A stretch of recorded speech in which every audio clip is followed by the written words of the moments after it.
খারাপ ভাববেন না, আমরা চাই সবাই মিলে দেশকে গড়ে তোলার জন্য। আমরা বলছি দেশে এসে দেশের মানুষের হয়ে রাজনীতি করুন, দেশের জন্য রাজনীতি করুন।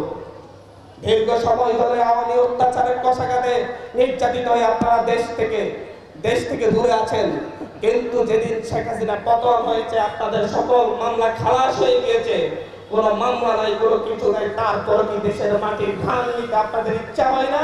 কেন আপনারা এখনো দেশের মাটিতে বসে আছেন? প্রধানমন্ত্রী তো নিশ্চিত হলেই কি দেশে আসবেন? দেশকে ভালোবাসলে কোন মানুষ দেশের মাটি থেকে এক মুহূর্তের জন্য কোনো বিনা কারণে দূরে থাকতে পারে না। ঠিক।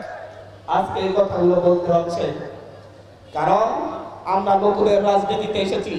এই বাংলাদেশের মানুষ 54 বছরের সেই বাইনারি রাজনীতি যদি গ্রহণ করত, পরিবারতান্ত্রিক রাজনীতি যদি গ্রহণ করত, তাহলে এই দেশের ছাত্র জনতা 24-এর অভ্যুত্থান ঘটাতো না। 24-এর অভ্যুত্থানের মধ্য দিয়ে পরিবারতান্ত্রিক রাজনীতির প্রতি দেশের মানুষ না বাস্তবতা দেখিয়ে দিয়েছে।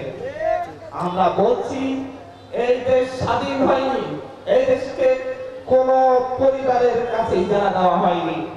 নির্দিষ্ট দুই একটা পরিবারের এই দেশকে শাসন করবে, শোষণ করবে, সবকিছু করবে, তার হতে দেওয়া হবে না। সেই নেতৃত্বকে কথা বলছি, আজকে বড় গলায় অনেক কথাই বলেন। আপনাদের হাতে 54 বছরের রাষ্ট্র আপনাদের হাতে তুলে দেওয়া হয়েছে। স্বাধীনতার পরে 30 লক্ষ মানুষ তাদের রক্তের বিনিময়ে অর্জিত মানচিত্রকে আপনাদের হাতে তুলে দিয়েছিল, আপনারা সেই মানচিত্র চিবিয়ে খেয়েছেন। আপনারা সেই পতাকাকে নোংরা করেছেন।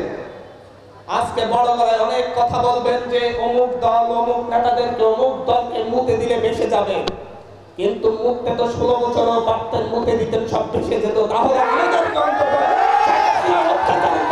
আমাদেরকে অন্তত নির্যাতিত হতো না। আপনারা যদি সেই গত 16 বছরের মুখে তাদেরকে ভাসিয়ে দিতেন, তাহলে আমাদের 2000 ছাত্র জনতাকে 2024-এ জীবন দিতে হতো না। যদি 2014 সালের বালিক ট্রাককে সরাতে পারতেন, তাহলে আজকে আমাদের এখানে এসে বক্তব্য দিতে হতো না, আমরা বই করতাম, পৃথিবী করতাম বিসিসের জন্য। আপনারা সেদিন পারেন নাই বলেই আমরা আজকে এখানে এসেছি, এখানে কথা বলতে হচ্ছে আমাদের। আমাদের ভাই বারাদাররা রক্ত দিয়েছে, আমাদের সহপাঠীরা রক্ত দিয়েছে, আমি রক্ত দিয়েছি, মাহিন সরকার রক্ত দিয়েছে। আমরা কিসের জন্য রক্ত দিয়েছি সেটা আমরা জানি। আমরা আপনাদের হাতে, আপনাদের মতো দুর্নীতিবাজদের হাতে আমার রাষ্ট্রকে তুলে দেওয়ার জন্য রক্ত দিয়েছি।